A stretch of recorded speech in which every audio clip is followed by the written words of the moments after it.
News formula ఈ race case scam లో IAS అధికారి అరవింద్ కుమార్ ఏసీబీ అధికారులు ప్రశ్నిస్తున్నారు. దాదాపు 2 గంటలుగా అరవింద్ కుమార్ ను విచారిస్తున్నారు. ఈ కేసులో ఏటుగా ఉన్న ఐఏఎస్ అధికారి అరవింద్ కుమార్ ను అధికారులు ప్రశ్నల వర్షం కురిపిస్తున్నారు.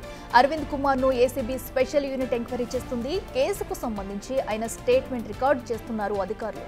హెచ్ఎండిఏ ఒప్పందం వెనుక అప్పటి మంత్రి కేటీఆర్ పాత్రపై అరవింద్ కుమార్ ను ప్రశ్నిస్తున్నట్టు తెలుస్తుంది.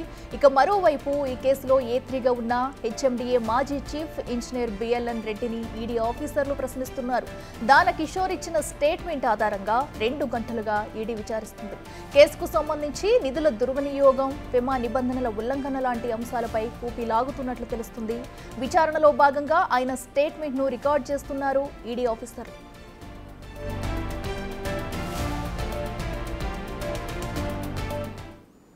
ఇదే అంశానికి సంబంధించి మరింత సమాచారం మా ప్రతినిధి రానా లైవ్ లో అందిస్తారు. రానా, చెప్పండి. ఇప్పటికే సుమారుగా 2 గంటల నుంచి కూడా అటు అరవింద్ కుమార్ విచారణ, ఇటు బిఎల్ఎన్ రెడ్డి విచారణ కూడా సాగుతుంది. వీళ్ళిద్దరూ ఏం చెప్తారు? దీన్ని బట్టే కూడా రేపు అటు కేటీఆర్ విచారణలో కూడా ప్రశ్నించే అవకాశం కూడా మనకు కనిపిస్తుంది. అప్డేట్స్ ఏంటి? Yes, exactly. ఎందుకంటే ఓ పక్క ఏసీబీ, మరో పక్క ఈడీ అధికారులు. ఎందుకంటే అక్కడ అరవింద్ కుమార్, ఇక్కడ బిఎల్ఎన్ రెడ్డి, రేపేమో కేటీఆర్. సో ఖచ్చితంగా ఏసీబీ కానీ ఈడీ కానీ ఈ కేసును చాలా ప్రతిష్టాత్మకంగా తీసుకొని పూర్తి స్థాయిలో దర్యాప్తు చేస్తున్నారు. అనేక రకాలైనటువంటి స్టేట్మెంట్ కూడా ఇప్పటికే రికార్డు చేశారు.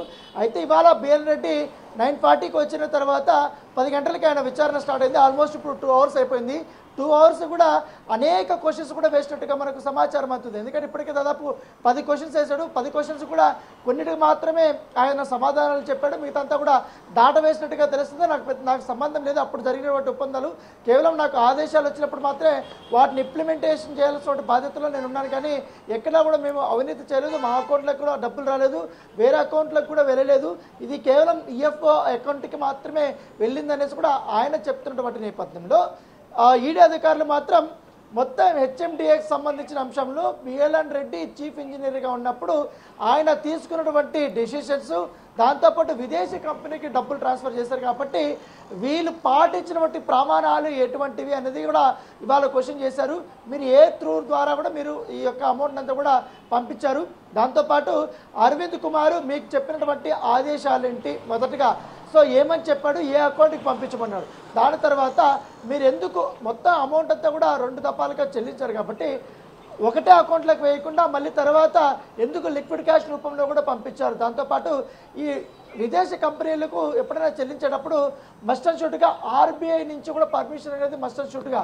సో అట్లా లేకపోతే ఇది మనీ లాండరింగ్ కిందకే వస్తుంది. కాబట్టి మీరు ఎందుకు ఫెమా కానీ పిఎంఎల్ఏ చట్టం కానీ ఉల్లంఘించారు? అంత ఆగమేఘాల మీద మీరు డబ్బులు ట్రాన్స్ఫర్ చేయాల్సినటువంటి అవసరం ఏమొచ్చిందనేది కూడా క్వశ్చన్ చేసినట్టుగా మనకి సమాచారం ఉంది. అయితే అప్పుడున్నటువంటి దీంతో ఏదైతే ఎలక్షన్కి సంబంధించినటువంటి కోడ్ ఉంది కాబట్టి మళ్ళీ అది స్ట్రిక్ట్ అయిపోతుంది. దానికంటే ముందు 3 నెలల పాటు కూడా ఈ ఎలక్షన్ ఉంటుంది.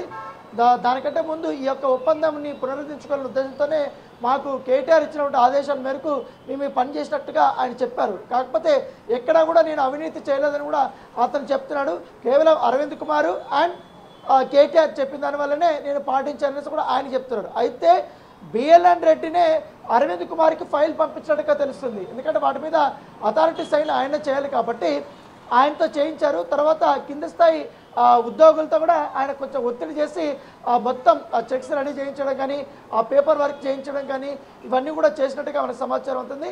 ఇక్కడ ప్రభుత్వానికి సంబంధించిన ఇంట్రెస్ట్ కంటే వీళ్ళు సొంత ఇంట్రెస్ట్లతోనే ఎక్కువగా పనిచేసినట్టుగా ఇప్పటికే ఈడీ అధికారులు భావించారు. కాబట్టి ఈడీ అధికారులు అన్ని కోణాల్లో కూడా ఒక్క చిన్న ఆధారాన్ని కూడా మిస్ చేయకుండా ఏసీబీ అధికారులు ఎక్కడైతే ఎఫ్ఐఆర్ నమోదు చేసి వాళ్ళు ఇన్వెస్టిగేషన్ చేశారో వాళ్ళ దగ్గర వివరాలు సేకరించిన తర్వాత దాన కిషోర్ని కలిశారు. ఆయన దగ్గర కూడా డాక్యుమెంట్ కలెక్ట్ చేసుకున్నారు.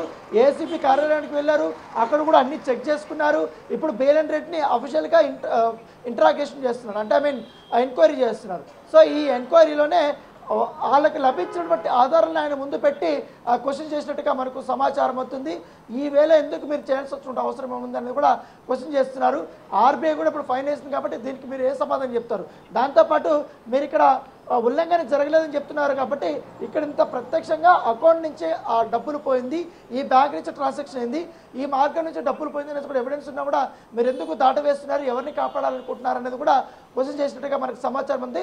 ప్రస్తుతం అయితే ఈయన మాత్రం నాది ఏం తప్పు లేదు, మొత్తం అరవింద్ కుమార్ కేటీఆర్ అని చెప్పినట్టుగా మనకు సమాచారం ఉంది. చూడాలి సాయంత్రం వరకు మరి కీలకమైనటువంటి క్వశ్చన్స్ రాబోతున్నాయి కాబట్టి మెయిన్ ఈ ఈడీ కేసులో కేటీఆర్ పాత్రని తేటతెల్లం చేసే ఉద్దేశంతో కూడా ఈడీ అధికారులు ఉన్నారు. ఎందుకంటే ఆయన ఆదేశాలు లేకపోతే వీళ్ళందరూ కూడా పాటించే అవకాశమే లేదు.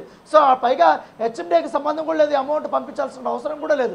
అయినప్పుడు కూడా వీళ్ళు పంపించారు కాబట్టి ఆయనకు ఉన్నటువంటి ప్రధాన ఇంట్రెస్ట్ ఏంటి, గ్రీన్కో వెళ్ళిపోవడానికి కారణం ఏంటి, అసలు తప్పుకున్నప్పుడు గ్రీన్కో కంపెనీ మీకు ఏం చెప్పింది, ఏ ఉద్దేశంతో చెప్పింది, ఫస్ట్ సీజన్లో ఎంతవరకు డబ్బులు వచ్చాయి, దాంతోపాటు హెచ్ఎండీ కూడా టికెట్లు కూడా ఇవన్నీ కూడా అమ్మడానికి చేసింది కాబట్టి వాళ్ళకి సహకరించింది కాబట్టి అంత ప్రమోషన్ చేసినప్పుడు అంత భారీ స్థాయిలో లాభాలు వస్తాయని చెప్పినప్పుడు ఎందుకు నష్టాలు పోయి దీని వెనకాల ఉన్నటువంటి కారణం ఏంటి, దాంతోపాటు నష్టాలను కావాలని చూపిస్తున్నారా, లాభాలు వచ్చినప్పుడు ఇతర కంపెనీలకు విదేశీ కంపెనీలకు డబ్బులు వెళ్ళినట్టుగా వీళ్ళు అనుమానిస్తున్నారు కాబట్టి ఈడీ అధికారులు.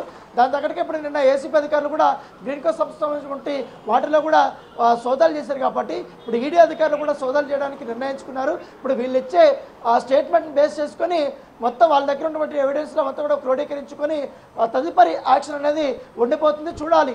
ఇప్పటికైతే 2 hours అయిపోయింది, ఇంకా సుదీర్ఘంగా అయితే ఆయన్ని విచారణ చేయబోతున్నారు. Right Rana, thanks for updates.